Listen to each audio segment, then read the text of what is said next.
इसलिए। दोस्तों नमो बुधाय, मैं अरविंद पाल। आज हमारे बीच बहुत ही प्रतिष्ठित, पूरे देश में लोग जिनको जानते हैं, धम्माचार्य करुणाशील रोशन जी जो हमारे बीच उपस्थित हैं। आज हम छठ पर्व जो हमारे यहाँ बहुत धूमधाम से मनाया जाता है, खासकर बिहार के लोग मनाते हैं, आज उसके बारे में हम लोग जानना चाहेंगे गुरु जी से कि ये कब स्टार्ट हुआ, कैसे स्टार्ट हुआ, इसमें क्या क्या होता है। सबों को मेरा नमो बुधाय। मैं धम्माचार्य करुणाशील रोशन छठ पर्व के बारे में कुछ वक्तव्य मैं देना चाहता हूं। भारत में जितने भी पर्व है, जिस पर्व में पंडितों के द्वारा पूजा पाठ नहीं कराया जाता है, लगभग वह सारे पर्व बौद्धों का पर्व है। समय के दौर में इस पर्व का रूपांतरण किया गया है और रूपांतरण करने के बाद इसको समझ पाना मुश्किल हो गया है कि रियल में यह पर्व किसका है। लेकिन मेरे खोज के अनुसार जब मैंने इस पर्व पर अध्ययन किया तो मैंने यह पाया कि बिहार के लोग जो ये छठ पर्व मनाते हैं, यह छठ पर्व खास कर करके बिहार से ही प्रारंभ हुआ है। आप देखेंगे बिहार के अलावा दक्षिण भारत या कहीं भी या दूसरे देश में यह पर्व नहीं मनाया जा रहा है। बिहार से ही क्यों? क्योंकि यह पर्व बुध से ही रिलेटेड है। इस पर्व में सूर्य की पूजा की जाती है। बुध को लाइट ऑफ एशिया कहा जाता है, यानी बुद्ध के वक्तव्य को, बुद्ध को सूर्य की तरह से समझा गया है।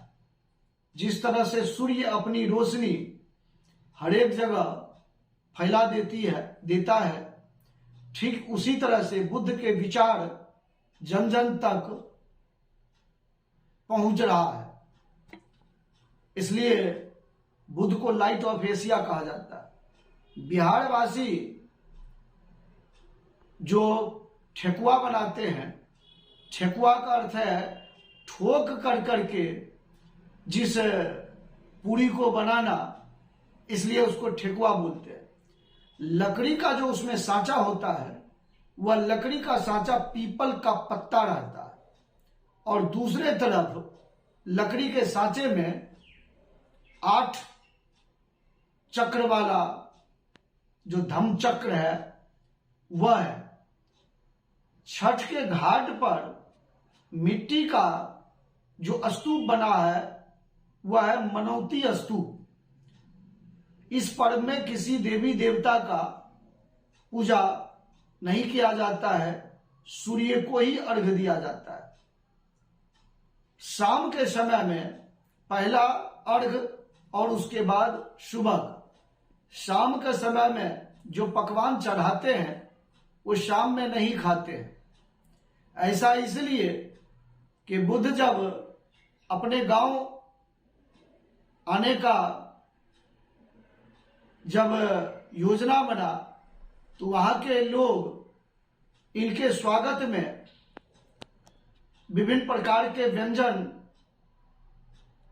बनाया गया और उस समय में जो भी प्राकृतिक रूप से उपजता था वह हल्दी, ईख, अदरक, जो भी किसान उपजाते थे वह उस पर चढ़ाया जाता है। तो वर्षावास के बाद बौद्ध भिक्षु के साथ 3 महीना वर्षावास में जितने भी बौद्ध भिक्षु हैं वो कहीं नहीं जाते हैं।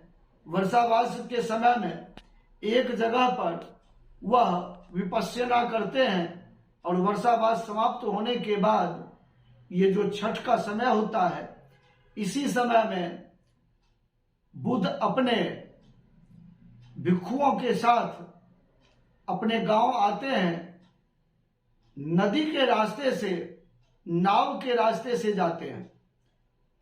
चूंकि बरसात के सीजन में सड़क कीचड़ युक्त रहता है तो सड़क के माध्यम से नहीं जा पाते हैं, नाव के द्वारा जाते हैं। तो नाव से जाते जाते सूर्यास्त हो जाती है, जिस वजह से बौद्ध भिक्षु सूर्यास्त के बाद खाना नहीं खाते हैं। तो आज भी वह परंपरा है, जो महिलाएं इस पर्व में शाम के समय अर्घ्य देती है तो वह पकवान नहीं खाती है।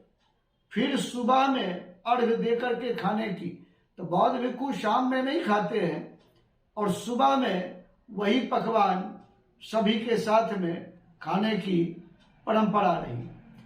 तो शुरुआती दौर में इसे बुद्धोपासना कहा गया और इसको सूर्योपासना में बदल दिया और फिर इसको छठ का नाम दे दिया गया और छठ का नाम दे करके इसे महाभारत काल कुंती से जोड़ दिया और इसे छठी मैया में बदल दिया। तो इस तरह से इस पर्व का रूपांतरण किया गया। आप देखेंगे जितने भी पर्व है उस समय में, जैसे नाग पंचमी है जो बिहार के लोग मनाते हैं, नाग पंचमी है, चौठचंदा है और ये पीपल के पेड़ के नीचे डीहवार की पूजा होती है। तो जो जितने भी घरों में मिट्टी का पिंडी के रूप में देवता है उसको बोलते हैं कुल देवता। कुल का मतलब परिवार का देवता। तो आप देखेंगे जो मिट्टी का पिंडी है वह एक छोटा सा स्तूप का आकार है। उस समय में भी कुम्हार मिट्टी का भगवान बना सकता था, लेकिन उस पिंडी के नजदीक किसी भी भगवान की मूर्ति नहीं रहती थी। इसका मतलब है ये जो अभी लेटेस्ट भगवान है उस समय में वो भगवान नहीं थे।